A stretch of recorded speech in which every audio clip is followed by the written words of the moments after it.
réindustrialiser, c'est l'un des mots-clés mis en avant par le gouvernement ces derniers jours. Hier soir, ce sont 13 milliards d'euros d'investissements étrangers en France qui ont été annoncés lors du sommet Choose France.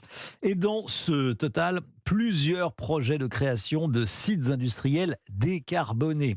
Pour rendre ces chantiers plus simples à réaliser, un texte a été présenté ce matin au Conseil des ministres. C'est le projet de loi sur l'industrie verte. Bonjour Margot Faudéré. Bonjour.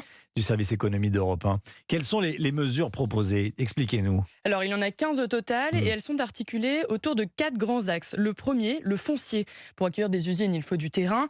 Or, encore trop de projets échouent aujourd'hui faute de place. 2000 hectares vont être mis à disposition de l'industrie dans le cadre de France 2030. Et puis, une fois ce foncier développé, le gouvernement veut diviser par 2 les délais d'implantations industrielles, comme l'a souligné Bruno Le Maire ce matin à Bercy. Il faut avoir des sites clés en main, nous allons le faire. Il faut accélérer les procédures administratives pour passer de 17 mois environ à 9 mois garantis, comme s'est engagé le président de la République, pour ouvrir une usine en France. Le deuxième axe de ce projet de loi, c'est le financement. Le gouvernement veut par exemple créer un crédit d'impôt industrie verte en faveur des entreprises qui investissent dans les éoliennes, les panneaux photovoltaïques, les pompes à chaleur ou encore les batteries pour les véhicules électriques. Troisième axe, les incitations. Par exemple, le bonus écologique à l'achat des véhicules électriques sera désormais conditionné à l'empreinte carbone de ces véhicules.